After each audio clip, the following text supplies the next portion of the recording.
They held my funeral while I was still breathing. They took my house, my name, my life, and called it love. But I woke up. I saw my own obituary printed in gold. So I dug myself out of the grave they built with paper.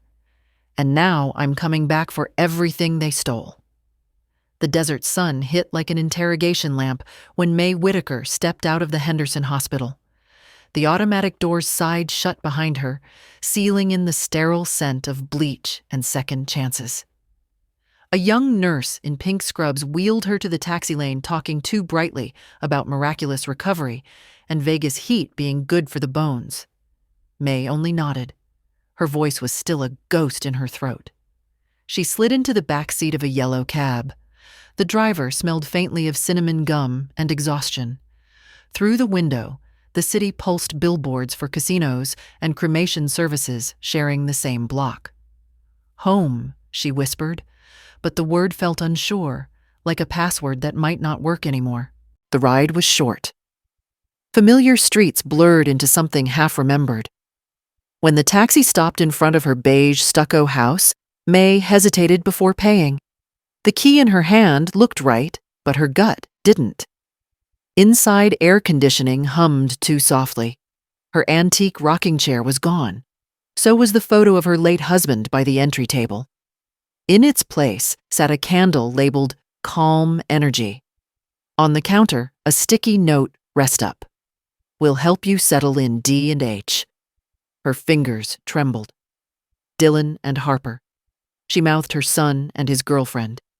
The fridge light blinded her. Almond milk. Vegan mayo. Not hers. She sat down at the kitchen island, feeling the pulse behind her ribs steady into something colder. 40 years in that house, and somehow she was a guest in it now. May stood at the doorway for a long minute before crossing the threshold. The air smelled of lavender and coconut wax, clean foreign. Her slippers touched the rug, softer and newer than the one she remembered. The old beige carpet, the one her husband once spilled coffee on, had vanished. She walked through the living room like an intruder. The walls repainted a pale green, her floral curtains replaced by linen panels tied with gold rope. The photo gallery of birthdays, graduations, and her late husband's retirement party, gone. In their place hung abstract prints and a single framed quote, "Let go of what no longer serves you." Her hand brushed the mantel. No dust.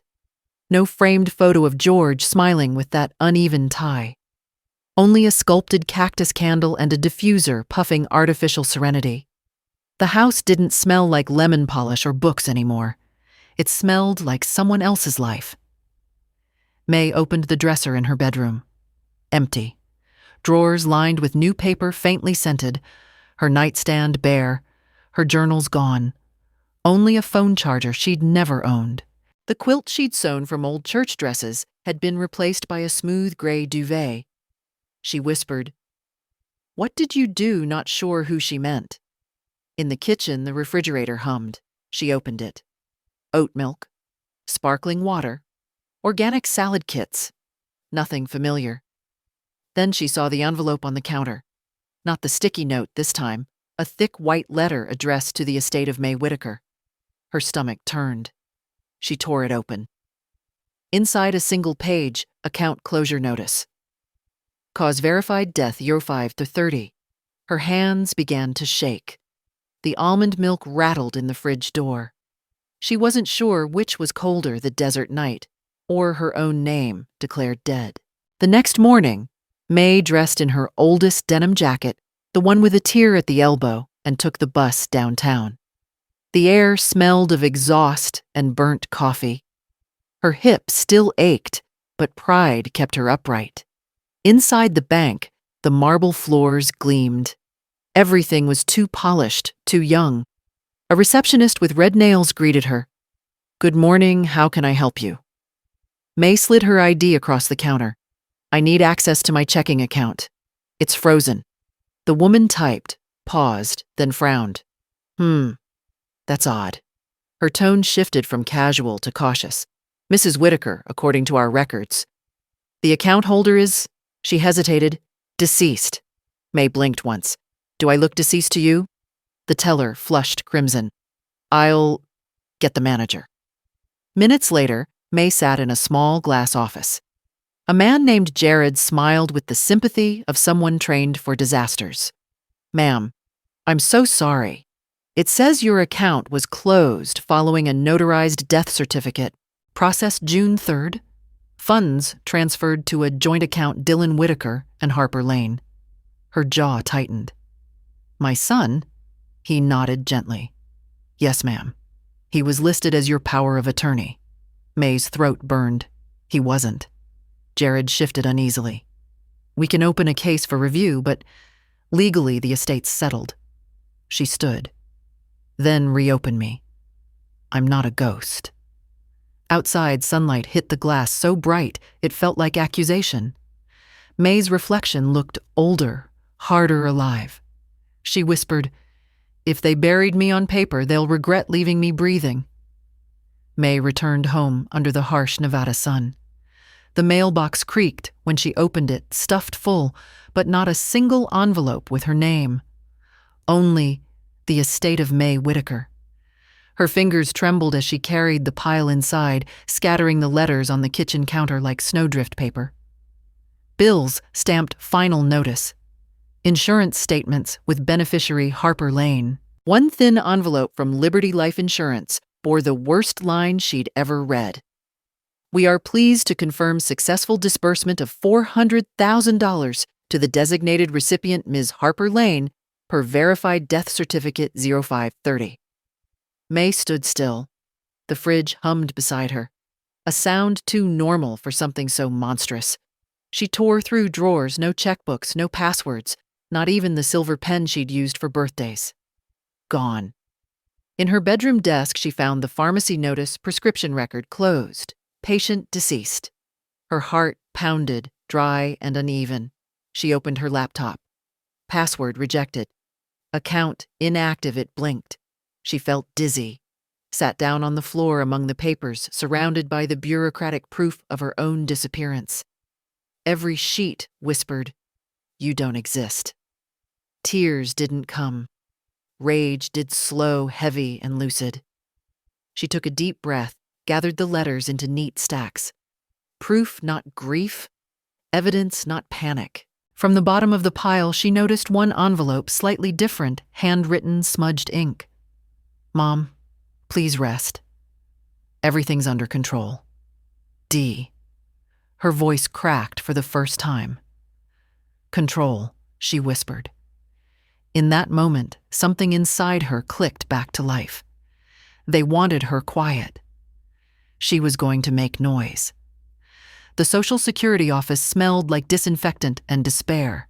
Fluorescent tubes flickered above the long line of citizens clutching folders, their patience ticking away with every digital ding of the service counter.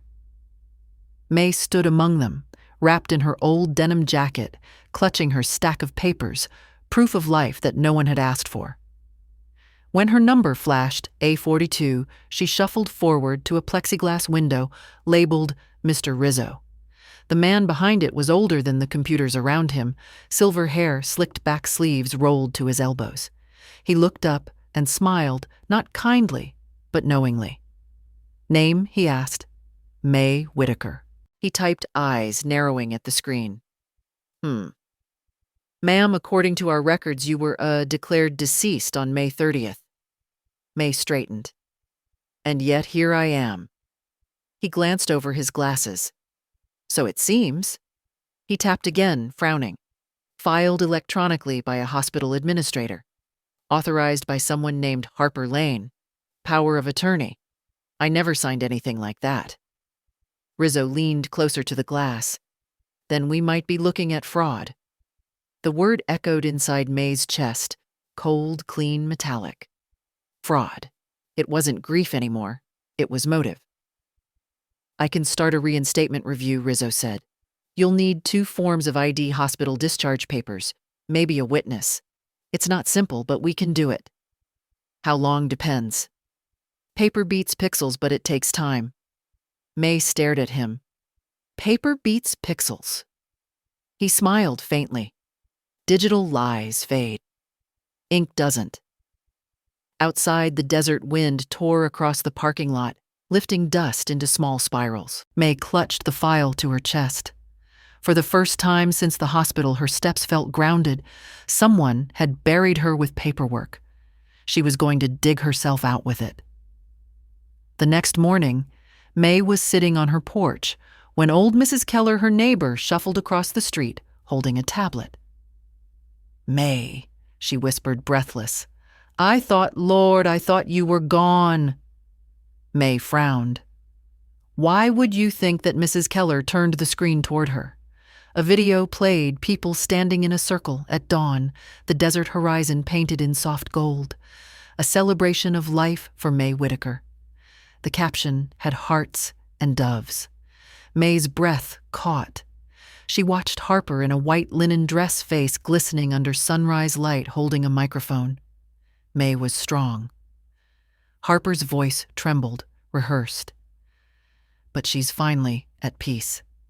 Next to her stood Dylan, her only son, his hand limp at his side, eyes hollow, as if reading stage directions for grief. Behind them, a table of photos, her old portraits, the quilt she'd sewn, the church teacup from her wedding, every piece stolen from her home.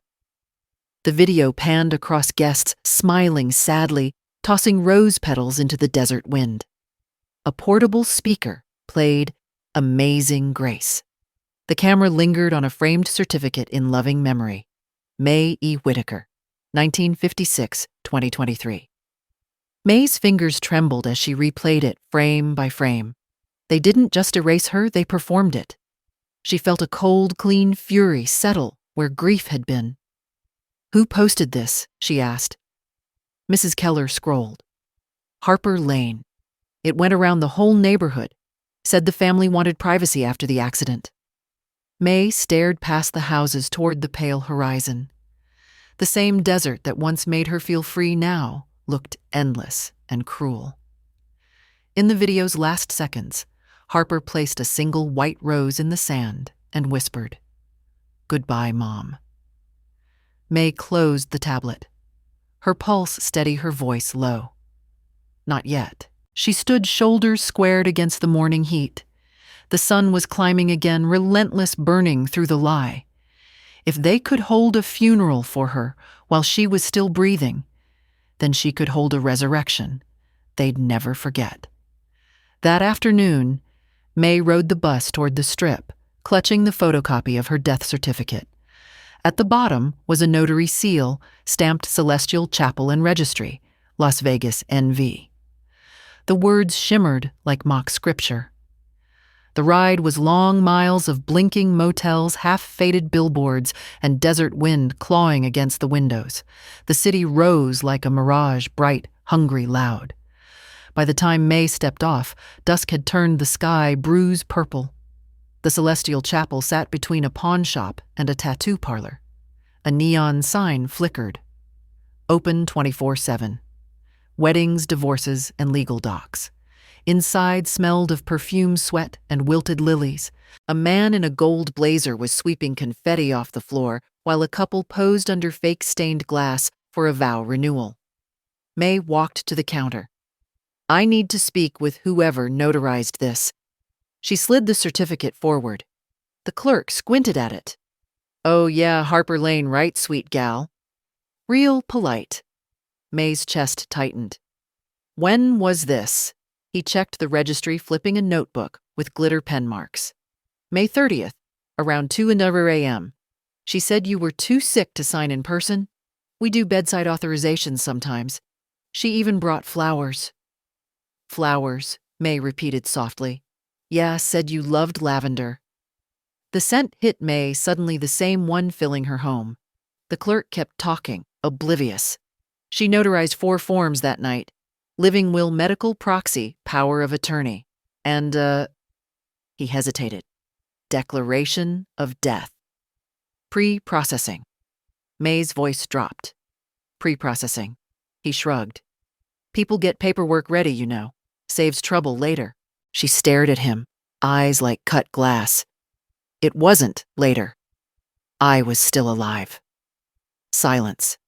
The confetti broom stilled. Even the neon buzz seemed to fade. The clerk swallowed. You might want to talk to a lawyer, ma'am."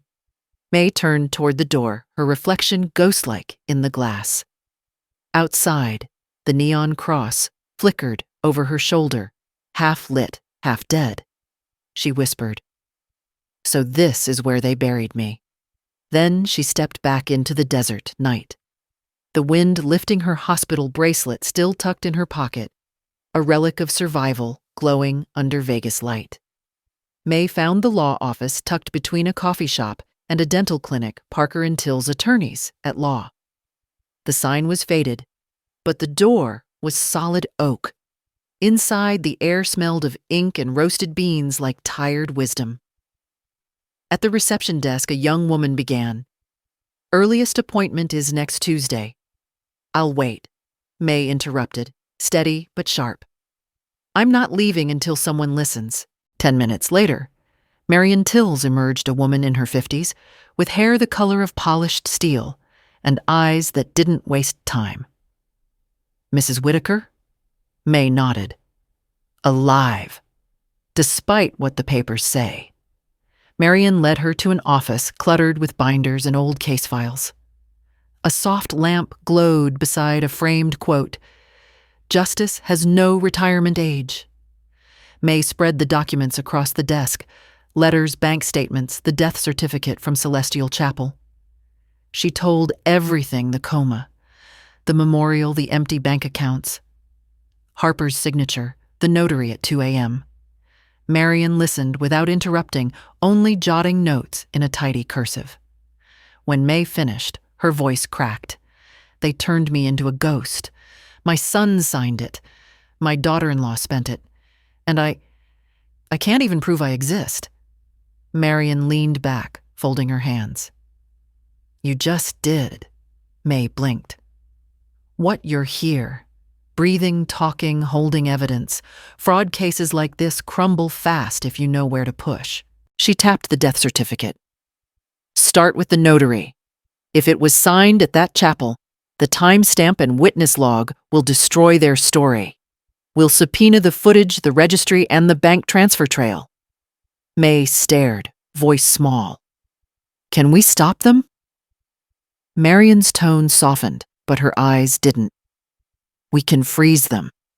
I'll file for an emergency injunction by morning, freeze every account, lock the house deed, and pull their tax traces. They picked the wrong woman to bury." The words struck May like oxygen. For the first time in weeks, she inhaled without shaking. Marion smiled faintly, signing the intake form. "Welcome back to the land of the living, Mrs. Whitaker. Let's make it official." May's reflection in the office glass looked different now, alive, angry, unafraid.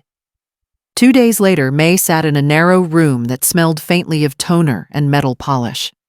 Marion stood beside her as Clive Harland, a forensic document examiner, switched off the overhead lights.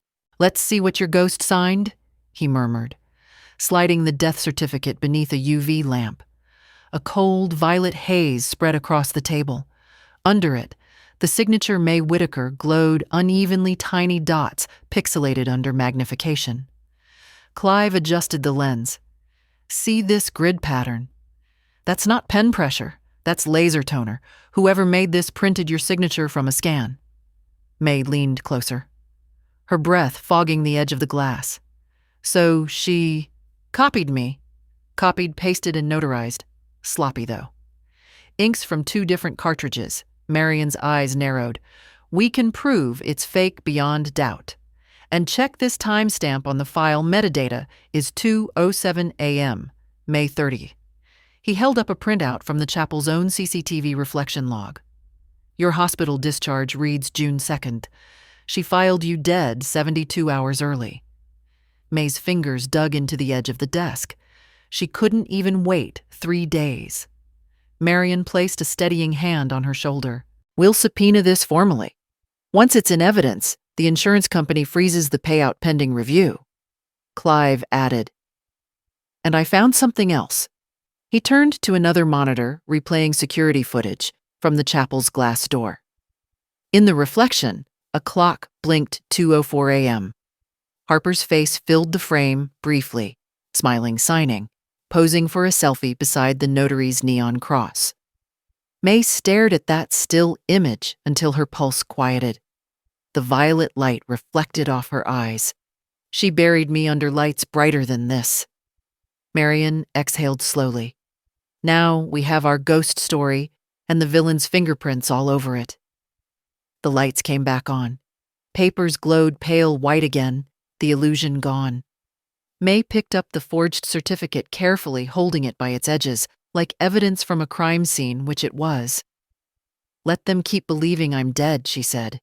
"It'll hurt more when the ghost knocks on their door." Outside, the Nevada sky was dark, streaked with lightning far away, like the first spark of justice warming the desert. The blinds were drawn tight in Marion's office. 3 monitors glowed against the dim light reflected in May's eyes. Clive Harland, the forensic accountant, typed fast windows of spreadsheets and transaction trails, pulsing like heart monitors. "All right," he said, his voice calm, clinical. "Here's how they drained you." On the first screen, May saw her bank statement monthly withdrawals steady ordinary until May. Then a flood 5 transfers, totaling everything she'd saved in 40 years. Each one routed to a brand new account under Harper Lane Holdings, LLC. Shell company, Clive explained. Filed in Delaware. Single member. Created the same week she filed your death certificate. He switched screens. Then she used that LLC to open a crypto wallet on a mid-tier exchange. Converted the funds into stablecoin, then back to cash via Layered Holdings. Another shell, different name, same IP address. May watched the chain like veins on a glowing map. So that's where it went. "Not all of it," Clive replied. "Half was spent before she even got her fake tears dry." He clicked another tab. Images of luxury charges. Appeared a Tesla Model Y Hilton Head Resort reservation and a down payment on a condo in Summerlin. Each receipt carried the same card number, same signature, Harper Lane. Marion crossed her arms, eyes hard. "She spent your resurrection fund." Clive leaned back. "It's textbook exploitation. She didn't steal for survival. She stole for upgrade." May stared at the numbers until they blurred. $578,000, she whispered. "That was George's pension, our insurance, every birthday check I never cashed." Marion's voice was quiet, but firm. "We'll file under elder exploitation and financial identity theft. With Clive's trail, we can push for both criminal and civil action. And once SSA reinstates your identity, everything she touched burns." May pressed her palm to the cold table, grounding herself. Her pulse was steady, deliberate. "They didn't steal my money," she said softly. "They stole my pulse." For a moment, no one spoke. Outside, a delivery truck rumbled past, the sound of life still moving. Marion gathered the printouts, sliding them into a folder labeled Whitaker V. Lane. "Then let's give it back to you." The voicemail came just after sunset. May was sitting by the window, the desert sky bleeding orange into violet when her old phone buzzed once, an unfamiliar number, then her son's voice. "Mom, it's me, Dylan." He paused long enough for the sound of traffic to fill the silence. "I don't even know if this'll reach you," Harper said. "Never mind. We didn't mean for any of this to go that far." May's throat tightened. She turned up the volume, the speakers crackle like sandpaper. "The bank, she said it was just paperwork. That you'd never wake up and we needed to handle things. I swear I didn't read what I signed. I just..." A deep inhale. A car horn in the distance. "I'm sorry, Mom. I was scared." The line went quiet, except for his breathing, heavy, uneven, desperate. Then a whisper. "We'll fix it. I promise." Click. End. May stared at the screen until it dimmed. The call lasted 59 seconds. 59 seconds of cowardice disguised as sorrow. She replayed it again and again, dissecting every hesitation. There was no shock in his voice, only fatigue, fear of consequence, not guilt. He'd stood beside Harper at that memorial, watched strangers scatter petals for his living mother, and said nothing. May opened her notebook, wrote voicemail. 59 seconds. Exhibit A. Then she closed her eyes. Memory flooded in Dylan at 8 years old, proudly handing her a handmade Mother's Day card that read, "You're my forever home." She could still feel the glue on her fingers. Now he'd sold that forever for a forged signature and a Tesla. The wind outside shifted, brushing the window like a sigh. May hit save voicemail and tucked the phone beside her growing pile of evidence. "They wanted me silent," she murmured. "Let's see how loud their apologies sound in court." The desert night deepened, but May stayed awake, her eyes open, listening not for forgiveness, only for footsteps of justice finally turning back toward her door. The celestial chapel looked different in daylight, less holy, more hollow. The neon cross buzzed faintly, its hum echoing like a lie that refused to die. May walked through the door with Marion beside her legal pad, in hand, the click of her heels sharp against the cheap tile floor. The manager, same man in the gold blazer, froze when he saw them. "Oh, hey. Back again." His laugh wobbled like thin glass. Marion set her card on the counter. "Marion Till's attorney at law. We're here for the notary registry and camera footage from May 30th, 2 a.m. He blinked fast. "That was months ago." "We don't usually," May interrupted, her voice flat. "You notarized my death while I was still breathing. You remember her Harper Lane. White dress. Lavender perfume." The man swallowed hard. "She said you were in hospice. That it was all pre-approved by God or by greed," Marion snapped. He backed away, bumping a bouquet of plastic roses off the counter. "Look, she paid cash. Brought every document already typed up. Said your son was waiting outside." "I didn't think that's the problem," May said. "No one thought." Marion leaned in, lowering her tone. "You notarized without the principal present. That's a felony. But you can help yourself." Silence stretched. Then the manager sighed, unlocking a side cabinet. Inside was a dusty external drive marked May-June Archives. He slid it across the counter. "Here. Security feed from that night. You'll see her signing everything. She even posed for a picture with the folder. Said Mom would want it organized." May stared at the drive, at the smudge of lavender fingerprint on its surface. "That's her." Marion bagged it carefully. This alone could bury her for real this time. The man rubbed his neck, guilt rising in his voice. "I'm sorry, ma'am. I really thought." May stopped him with a raised hand. "You thought wrong. But you'll tell the truth now." He nodded, whispering, "I will." Outside, the sun burned white against chrome cars and billboard glass. May held the drive in her palm. It felt heavy, alive. She looked at Marion. "This is where I rise." Marion smiled faintly. "Then let's make the resurrection legal." The courtroom smelled faintly of dust and disinfectant, like the desert pretending to be civilized. May sat at the petitioner's table beside Marion, her hands folded neatly over a single folder. The video, the forensics, her proof of life. Across the aisle, Simmons Harper's attorney adjusted his cufflinks with the kind of arrogance that needed polishing. Judge Elena Morales entered, briskly, black robe fluttering as the bailiff called for silence. "Clark County Court Emergency Motion Hearing, Whitaker v. Lane." May exhaled. The words sounded heavier than air. Marion stood. "Your Honor, my client, Mrs. May Whitaker, is here alive, despite having been declared legally deceased by her daughter-in-law, Ms. Harper Lane, on May 30th. We request immediate injunction and asset freeze pending investigation of identity fraud, insurance misrepresentation, and elder exploitation." Morales glanced over her glasses. "I've read the brief. Proceed with evidence."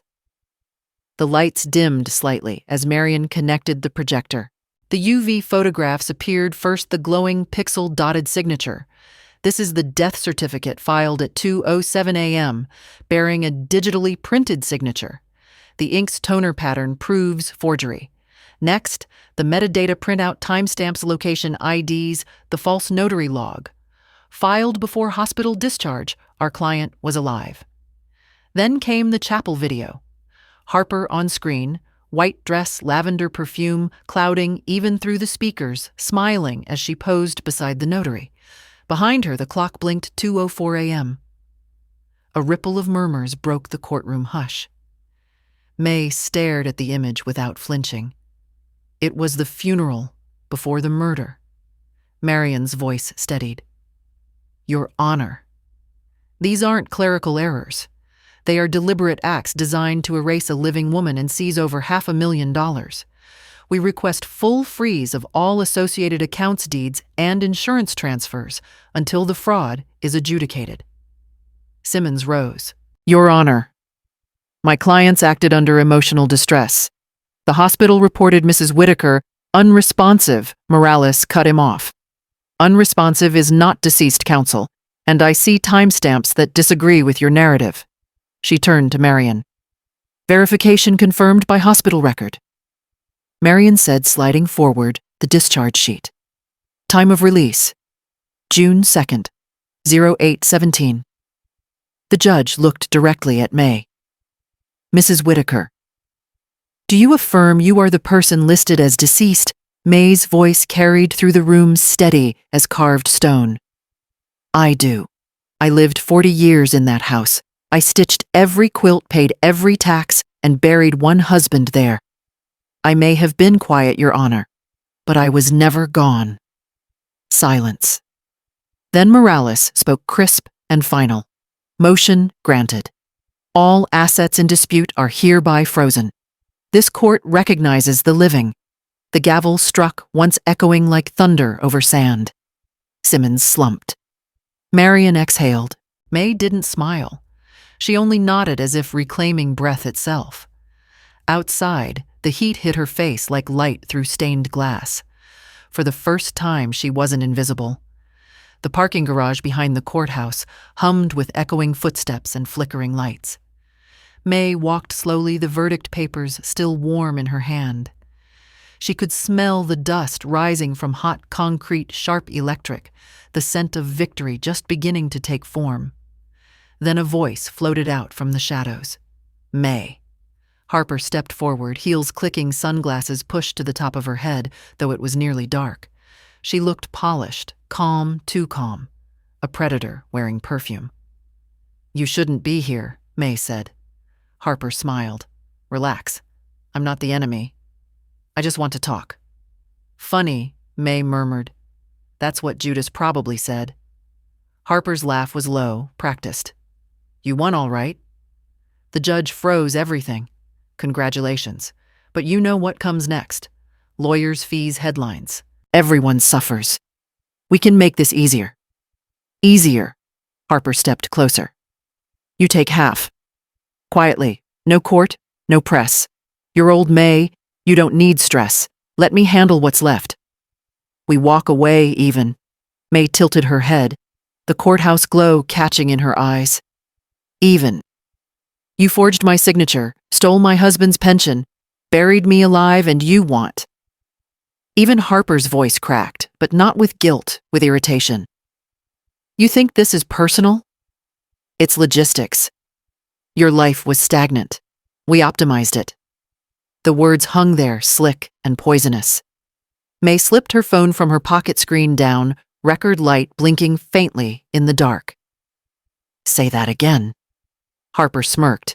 You were an outdated asset, May. I streamlined the inevitable. We all benefited. May's tone turned to steel. You optimized the wrong ghost. Harper froze, realizing too late the red recording dot glowing between them. Her face hardened. You'll regret this. May took a slow step forward, voice calm as a sermon. No, Harper. You will when that recording hits the DA's desk. The elevator doors opened with a chime. Harper turned away, her confidence cracking heels clicking faster now. May watched her disappear into the artificial blue light. The city hummed below, full of gamblers chasing second chances. She slipped the phone into her purse beside the court order and whispered to herself, "They think justice moves slow, but in Nevada, the lights never go out." She stepped into the elevator, the mirrored walls reflecting her face from every angle. One woman once buried, now ascending. Morning light spilled through the blinds of May's kitchen, soft and gold settling on a table littered with papers and coffee rings. The desert wind outside was gentler today, carrying the faint scent of creosote and second chances. May sat with her mug hands wrapped around the warmth, eyes half closed when the phone rang. She hesitated before answering. Too many calls lately came with lies, but the name flashing on the screen made her smile. Mr. Rizzo. Mrs. Whitaker. His gravelly voice crackled through the line. "I've got good news. The reinstatement review went through this morning.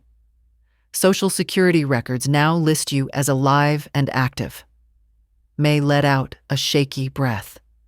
"Alive and active," she repeated, as if testing the sound of her own resurrection. Rizzo chuckled softly. "We don't get many cases like yours. Took some wrangling, but we pushed it through. You'll get the formal letter next week." "Thank you," she said quietly. "One more thing," he added. "You might want to check your property file. Something about a gift deed transfer seems suspicious. County clerk flagged it." May's fingers tightened around the phone. "They tried to take my house too." "Then you know what to do," Rizzo said. "Paper beats pixels, remember." Her lips curved into the first genuine smile she'd managed in weeks. "I won't forget." They said their goodbyes, the call ending with the comforting hum of a dial tone. May looked around her kitchen. The same walls Harper had scented with lavender lies now filled again with coffee and sunlight. She reached for her notebook, crossing off the first line, "Reinstate identity." Then she wrote beneath it, "Reclaim home." The clock ticked softly, unhurried. Outside, the sky was the color of forgiveness. She whispered, "Paper beats pixels after all," and began gathering her documents again, not as a victim rebuilding, but as a woman rewriting her own record.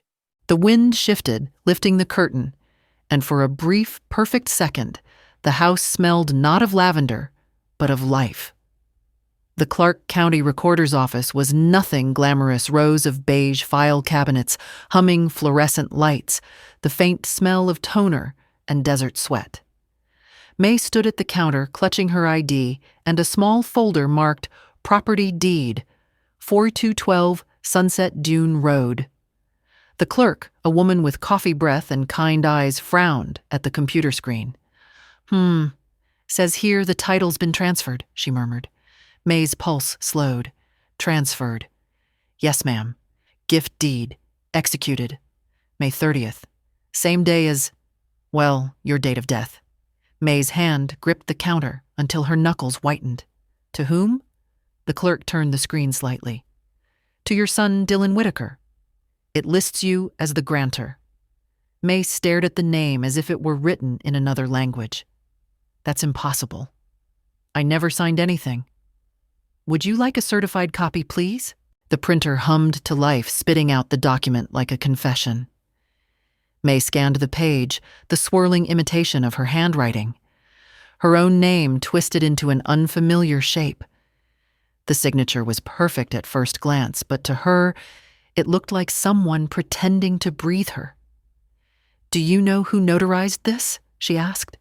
The clerk pointed to the bottom of the page. "Celestial Chapel. Same registry ID as your death certificate." May exhaled slowly. The air felt thick, almost grainy. "Of course it is." She carried the copy straight to Marion's office, slamming it onto the desk. Marion studied the paper in silence. "Gift deed. Recorded the same day.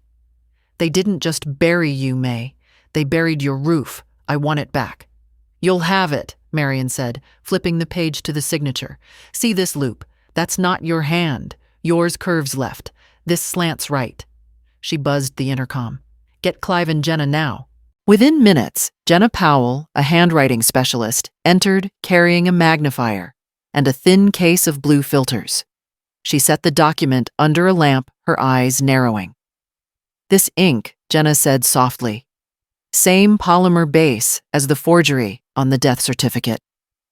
The pressure's uniform like a stylus or mechanical pen. It's not written, it's pressed. Marion leaned closer. Same pen, same night, same notary. Harper's fingerprints are all over it. Jenna looked up. You'll win this. Judges don't like ghosts signing houses. May gave a quiet, humorless laugh. Neither do I. Clive stepped in, tossing a folder on the table. You were right to check property. Harper filed this transfer to use the house as collateral for a private equity loan, $500,000. She's leveraged your death twice. Marion's jaw clenched. We'll file a motion to nullify the deed immediately. Fraudulent conveyance. May touched the paper, tracing her counterfeit signature. That's my handwriting, she whispered. But it isn't mine. Marion looked at her. They thought paper would protect them. May straightened her voice like cut stone. They forgot who invented it. She folded the document carefully and slid it back into its envelope. Her reflection in the office window looked older now, yes, but not weaker, stronger, hardened like clay after fire. Outside, the Vegas sun burned against the glass buildings, the same relentless light that had once watched her funeral. She stepped into it, eyes open, chin high. They stole my roof, she murmured. Now I'll take their ground. And for the first time, the word home didn't sound like a place she'd lost. It sounded like a verdict waiting to be written.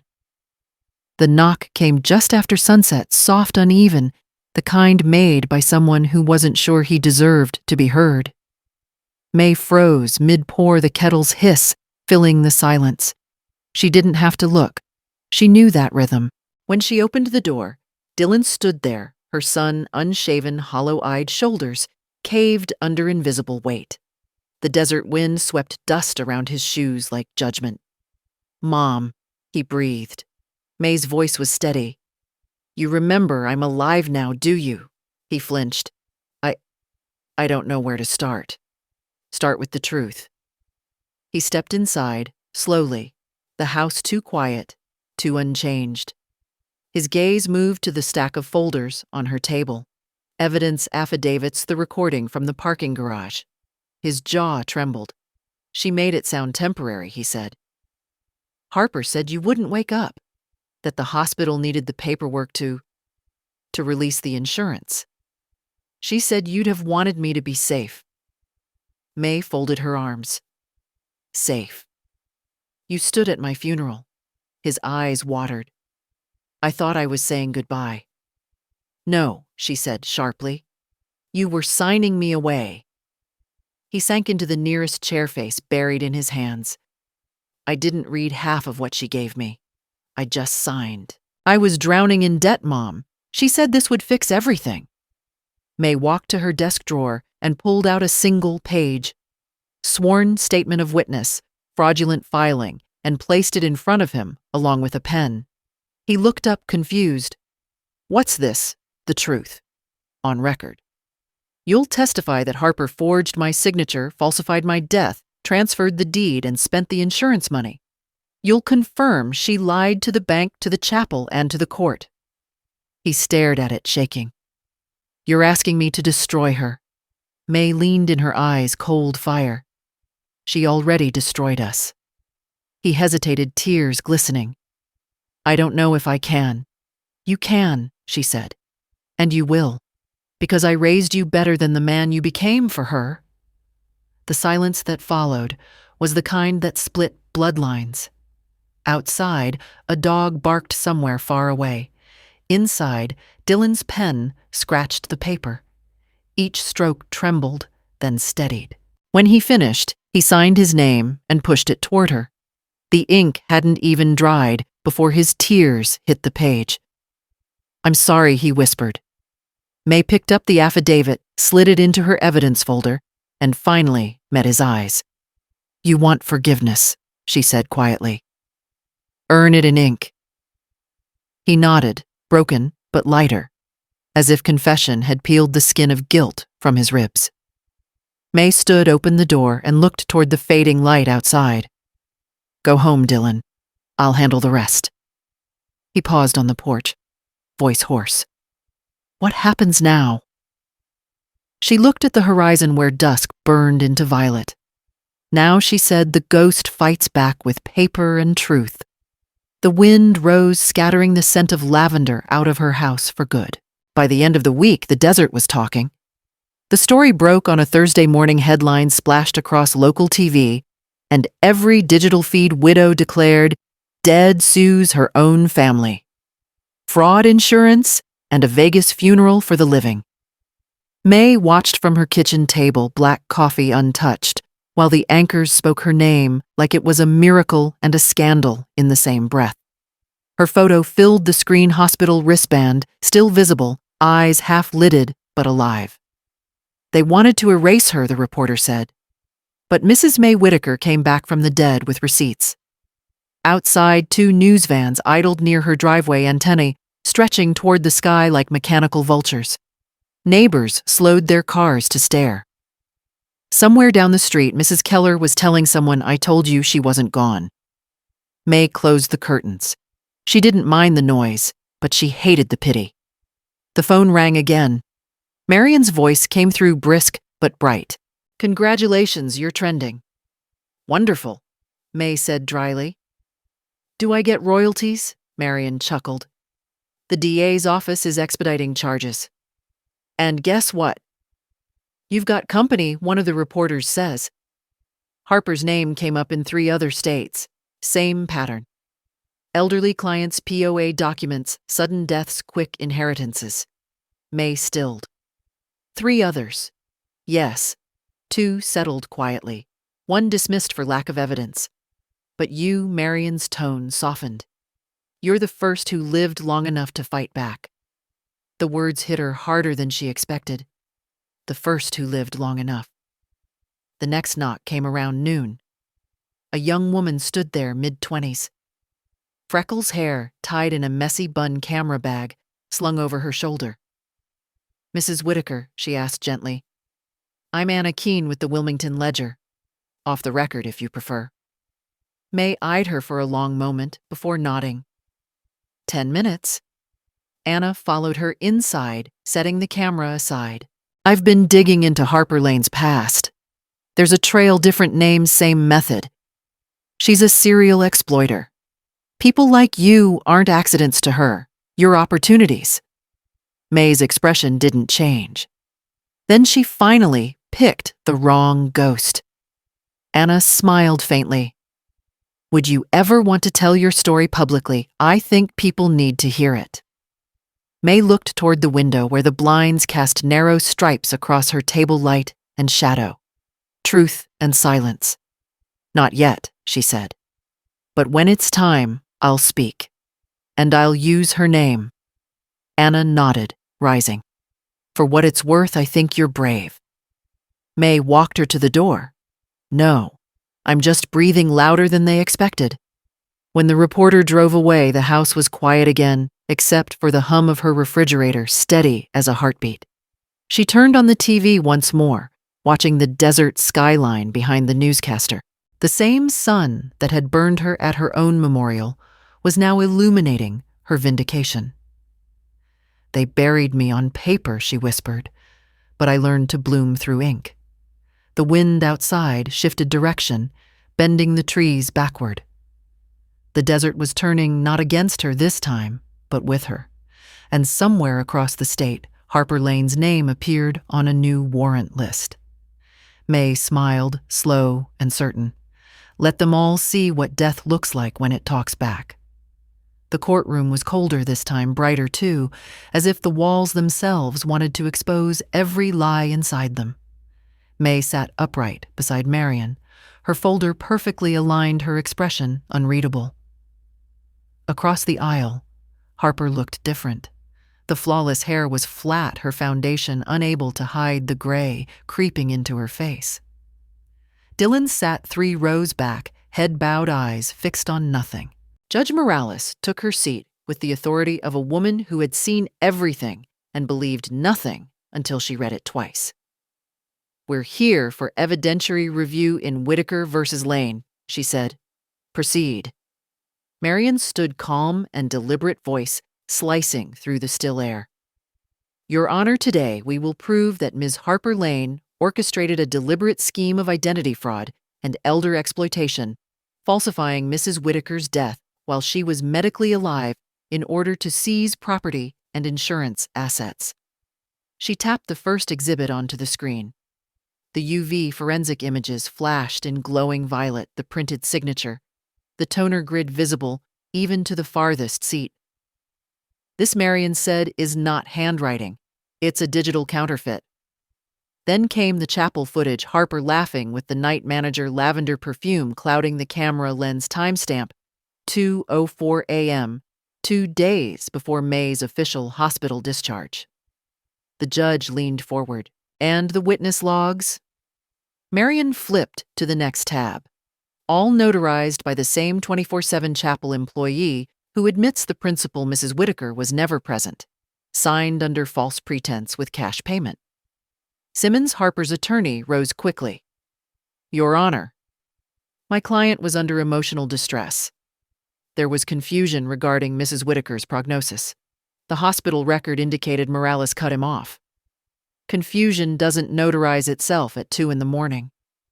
The courtroom went still. Marion motioned toward Dylan. "Your Honor, we'd like to submit the sworn affidavit of Mr. Dylan Whitaker." Dylan stood, voice shaking. "I signed what my wife gave me. I didn't know she'd filed Mom's death certificate. I didn't know she'd already spent the money."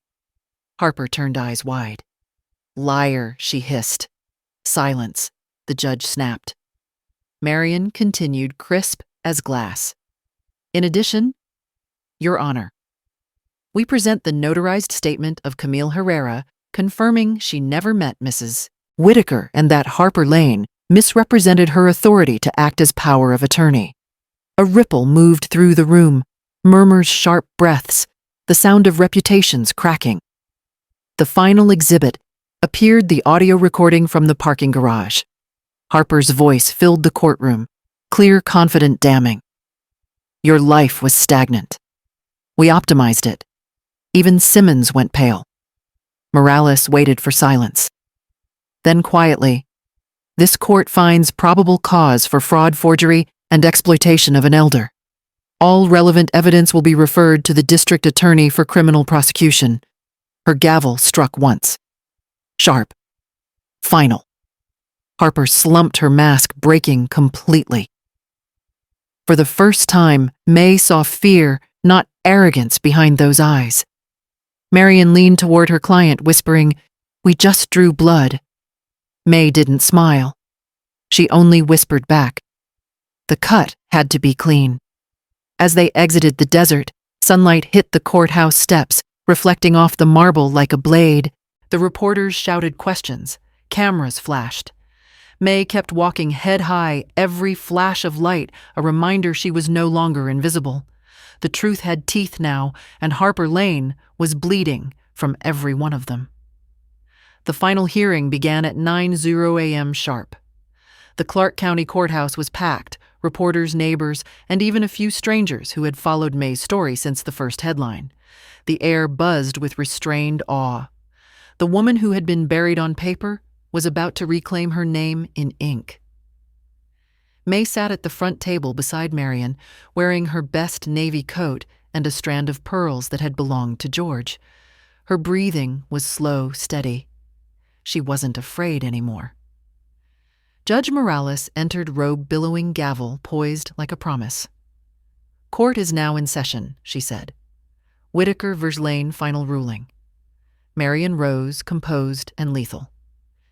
"Your Honor, after weeks of testimony, forensic analysis, and financial tracing, every thread points to deliberate fraud. The evidence is unambiguous. Ms. Harper Lane fabricated death records, forged signatures, laundered assets, and exploited both trust and law. My client does not seek vengeance, she seeks restoration. Harper sat across the aisle, wrists trembling under the table. Her lawyer Simmons looked drained, his notes scattered like confessions.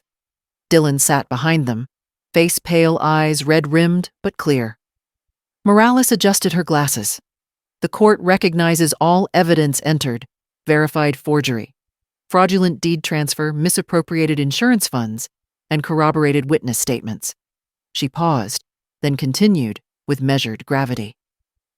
Effective immediately, all property assets and financial rights are reinstated to Mrs. May Whitaker. The forged deed is null. The life insurance payout shall be reversed in full. Ms. Harper Lane will face separate criminal proceedings for fraud, identity theft, and elder exploitation. The gavel struck once clean, echoing through the marble chamber like thunder rolling across open desert. Harper gasped as two deputies approached. "You can't do this!" she cried, her voice cracking into hysteria. "I saved him! I saved!" Her words broke into incoherence as the cuffs clicked around her wrists. Dylan stood. His lips moved soundlessly, as though he were whispering a prayer that arrived too late. May turned, slightly met his eyes, and gave a single small nod, not forgiveness, but acknowledgement of truth finally spoken. Reporters scribbled furiously. Flashbulbs cut through the silence. May didn't flinch. She stood as the bailiff called her name for record confirmation. Mrs. May Whitaker Morales said, smiling faintly, "Now you have been legally restored." May's voice carried through the chamber, quiet yet unshakable. "Thank you, Your Honor, for seeing the living." Outside, the courthouse steps gleamed under morning light. Marion handed her the signed judgment, thick paper embossed with the seal of Nevada. "It's done," she said softly. May traced the raised stamp with her fingertip. "Not done," she murmured. But finally, right. Down the steps, reporters shouted questions. May paused only once, turning toward the flashing cameras. "They wrote my ending in ink," she said, voice steady, eyes bright. "But I rewrote it in fire." The crowd hushed. Somewhere behind her, a door slammed, the sound of the past locking itself away. May walked forward, sunlight glinting off the courthouse glass like redemption reflected. The desert wind met her face, warm, clean, alive. And for the first time since the coma, she didn't feel erased, she felt written back into the world. Spring came late to Henderson that year, but when it did, it arrived like forgiveness. The desert, usually muted and brittle, shimmered with sudden color. Tiny yellow blooms pushing through cracks in the earth, as if proving that life given time always finds a way. May knelt in her backyard, her hands deep in soil that smelled of rain and dust and quiet victory. The lavender she'd replanted had taken root. So had the rosemary and mint. The garden looked nothing like it used to. It looked better, messier, freer, alive. She paused to wipe her brow, sunlight warming her lined face. From the porch came the sound of the mail slot clinking. Inside, 2 envelopes waited, one thick, one thin. The first bore the seal of the Halberg Second Chance Grant, the scholarship she'd founded with her restitution funds. May slid it open, carefully unfolding the letter inside. Dear Mrs. Whitaker, because of your story, I applied to nursing school at 56. I didn't think I could start over, but then I read that you did. Thank you for proving that the living don't have an expiration date. Judith. May smiled, her throat tightening. She folded the letter gently and placed it on the mantel beside George's photograph. We did it, love, she whispered. We turned survival into seed. The second envelope was handwritten, the kind only family sends. Melanie, her granddaughter, Grandma, I got the job. Oregon's beautiful rain trees, everything you'd hate. But I planted lavender on my balcony. I think it misses you. I do too. Love, Mel. May laughed softly, eyes bright. She could almost smell the Pacific rain through the paper. As the afternoon faded, she poured tea and stepped onto the porch. The sun was setting over the desert ridge, painting the sky in molten gold. The same sky that had once watched her funeral now wrapped her in light. Her phone buzzed once Marion's text, DA confirms conviction. Harper Lane, 10 years no parole. May stared at the words for a moment, then switched the phone off. No triumph. No gloating. Just peace. She looked out over her garden, the blooms swaying gently in the breeze. Every petal, every leaf felt like a page rewritten. She whispered, "They buried me once." Her hand brushed the lavender, now full and fragrant. "But I learned how to grow through stone." The wind answered softly, carrying the scent of earth and promise through the house that was finally hers again. Inside, the lamp glowed over her open notebook. On the first page, she'd written a new list: not to reclaim, not to survive, but to live, visit Melanie in Oregon. Bake lemon cake again. Plant something new every spring. Never stay silent. May closed the notebook, smiling as dusk deepened into blue. The porch light flickered on, casting a halo across her garden, a beacon for every woman who'd been silenced, buried, or erased. And somewhere far beyond the desert, another bloom pushed through stone, reaching toward that same light. Because Death May had learned was just another word for pause. And she was done pausing. How did this story touch you? Tell us in the comments and rate it from 1 to 10. If it moved your heart, please like, share, and subscribe. Tap the so you won't miss our next emotional story. And before you go, click on the end screen to discover more powerful, heartwarming tales waiting just for you. See you in the next story.